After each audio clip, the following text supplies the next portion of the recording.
Hello and welcome once again to the SUTV show as we look ahead to Sheffield United's trip to Old Trafford to take on Manchester United. Carlos Saba is alongside me. We'll look ahead to that game in just a moment, Carl, but we have to look back first of all. Disappointing, obviously, at the weekend against Burnley. I dare say a fair bit of soul searching has been done since then. What are your thoughts on that game looking back at it now? Yeah, obviously a lot of soul searching, another big home defeat. But another game where, I bet the viewers are getting sick of me saying that there's positives and things could have been different. But we really could. Going forward, every match we've looked like we can open up teams. And we should have been 2 or 3-0 up in the first half before Burnley scored.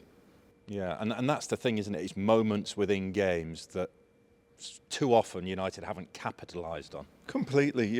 Throughout the season, we've seen moments in the opposition box where we're trying to score.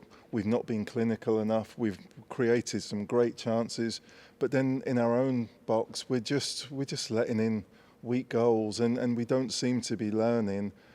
Basic defensive errors are costing us week in, week out, and it's so deflating. You're here on the Sheffield United TV channel, and you just want to be positive, but the boys have got to start defensively for definite. You've got to start making changes and showing that you're learning from your errors. The manager was strong afterwards in his comments. He said his words, not ours, the season's gone.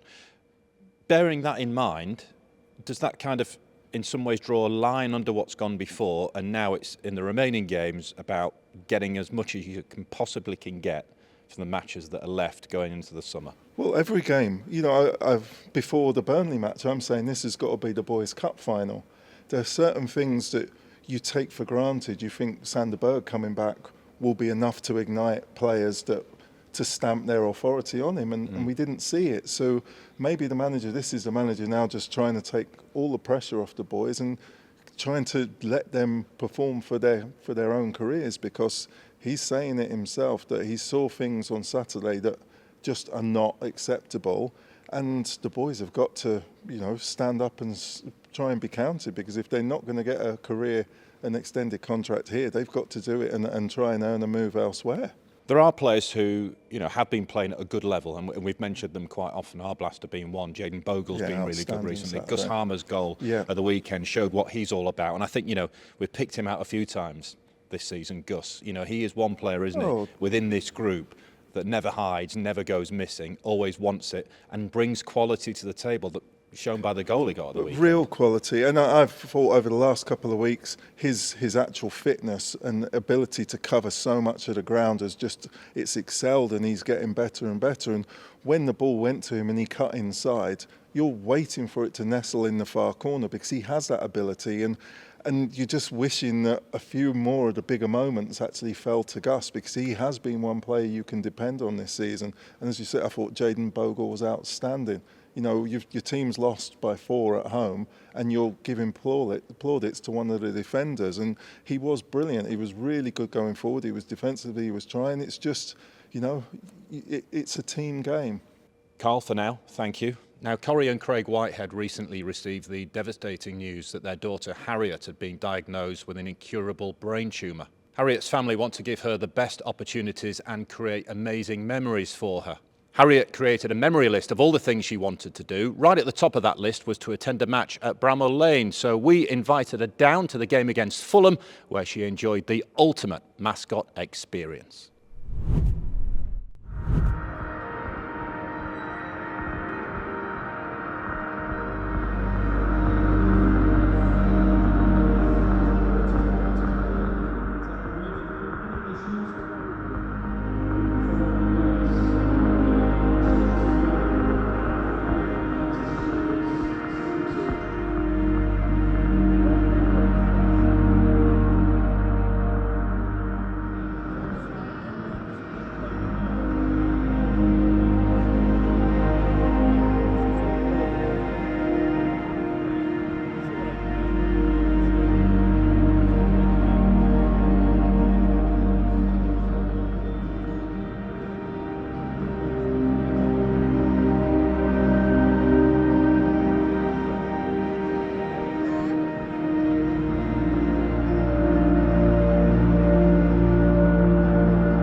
Super stuff, and great to see Harriet enjoying her day down at Bramall Lane with her family. Now back to the matters on the pitch at Bramall Lane. The Blades getting ready to go to Old Trafford. Time to hear from Mason Holgate.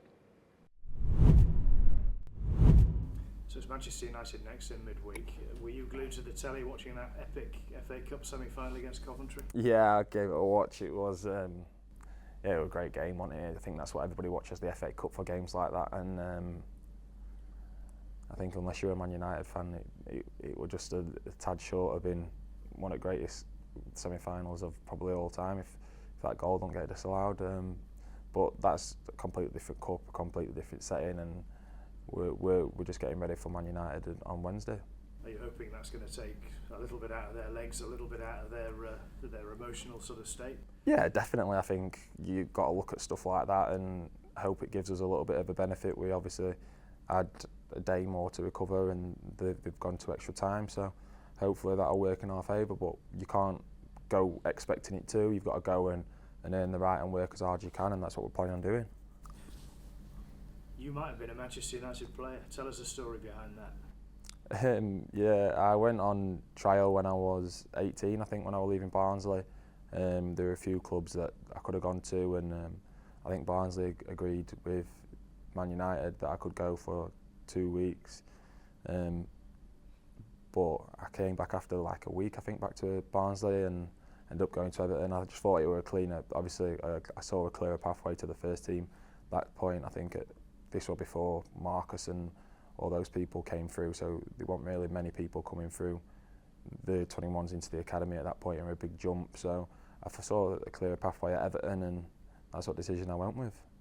Despite their struggles on and off the pitch over the last few years, is Manchester United still a fixture you look for? Yeah, definitely. I think Old Trafford away, it's what everybody wants. Everyone's grown up wanting to play there and be involved in them games, and I think I've been fortunate over the years to play there many times, but it's still my favourite ground to play at, and I think if you can't be up for those kind of games, then I don't think you really should be playing football, to be honest with you, and I think everyone's going to be up and raring for it. What are the targets remaining for this season then? What keeps you focused?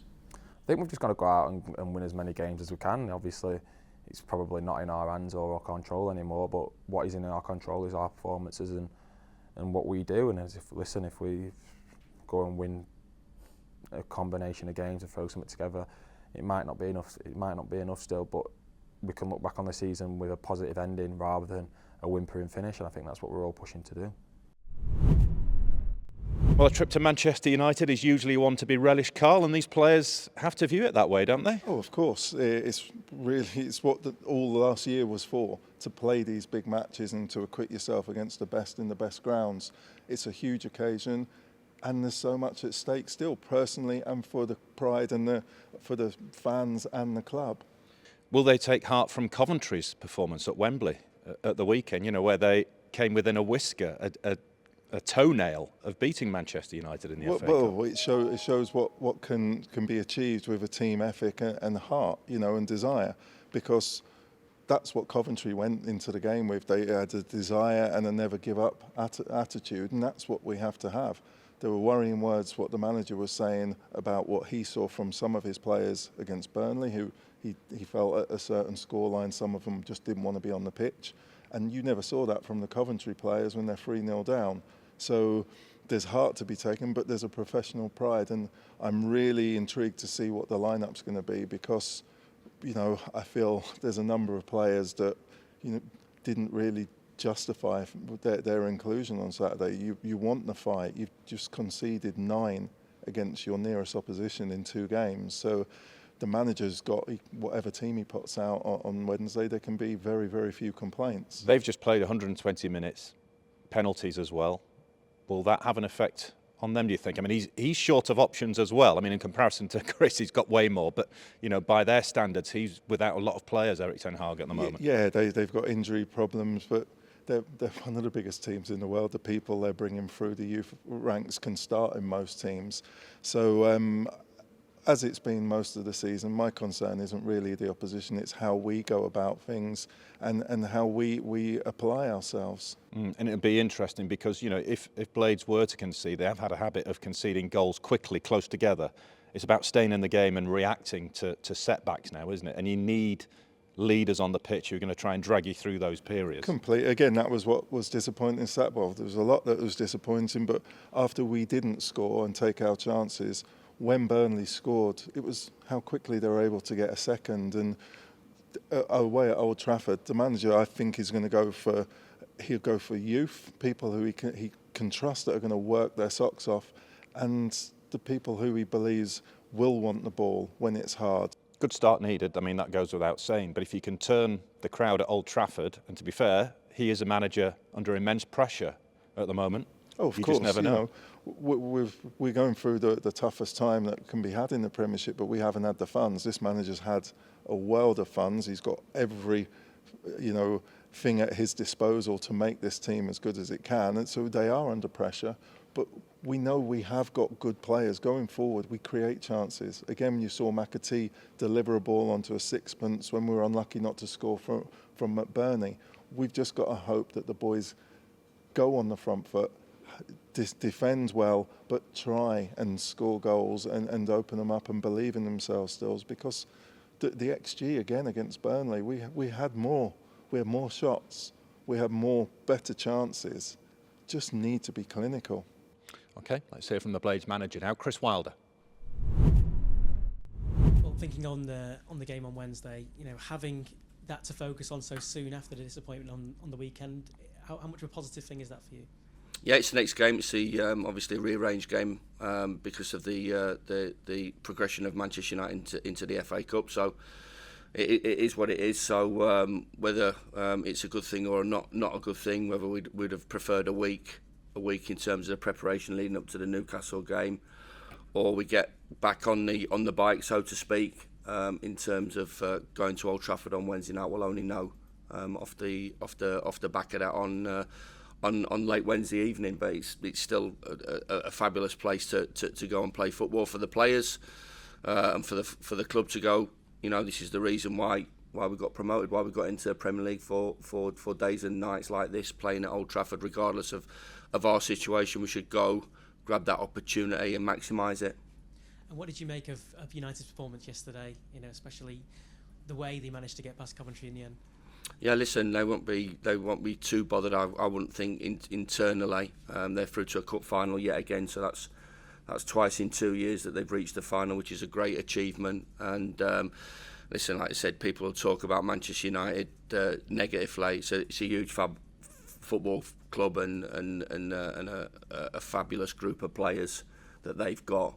No matter what happens, no matter what team they'll put out, we have to be very, very, very much at our very, very best to get any sort of result. They have been allowing lots of teams to get shots away against them. So is there an argument there to be got at, perhaps? Well, listen, every team plays in their own way, and they've got their own structure. They've got an incredible amount of attacking players in, so they want to go that way. And who's for me to say how they play or set up or line up? If it is a risk and reward policy, then they're gonna go for that. And like any team, even the best, there's ways and means of exposing. Just as much as I'm thinking that they're looking at us at the moment off the back of a really disappointing afternoon at Bramall Lane on Saturday, and analysing us and looking at different ways to expose us as well. And we saw, for long periods you had a better team against Burnley. How much of a challenge has it been to pick the players back up again? Well, they've had a recovery day today, but the feel around the ground and the club was very, very down and negative after that, and possibly as negative as it's been, because we had an opportunity over the last two games to pick up some points and we haven't, and obviously that's affected our league position incredibly. There was a great opportunity at Brentford. We didn't get a result there. There was good parts to that, and there was good parts to Saturday. Scratching my head, as I said, coming in at half time that we're 2-0 down, and I imagine Vinny was as well. We did a job tactically in terms of the way we set up. We created the better chances. in terms of the first 35 minutes, but the goals are go into a catalogue of really poor goals that we've conceded. One mistake goes to 2, goes to 3, goes to 4. You know, we're looking, if somebody makes a mistake, which they do on a football pitch, can somebody else help them out? Where's that leadership from certain players that we're looking for to stop things happening and to organise? There's been a tendency for us to concede quick goals, which we obviously did in that game in both halves. We come out for the second half on the front foot. You know, and created, you know, 2 or 3 other really good chances. Goalkeeper's man of the match, apparently, in terms of his performance, which obviously goes with the sort of narrative of the game. So, and as I said, conceding those 2 goals, and then you're on the back foot, and it's a long last 20 minutes. We never really looked like, after we went 4-1 down, to get back in the game, which was disappointing from my point of view, but we have to quickly get on, and as I said, approach Old Trafford, get the preparation right. Big decisions to be made from a selection point of view from me, which you can understand. And as I said, it's a disappointing feeling that we've got with us at the moment. Only can be rectified by a positive performance and a positive result at Old Trafford on Wednesday. And that's about as far as we go for this edition of SUTV, but do join us next time when we look ahead to Sheffield United's game at Newcastle. It's bye for now.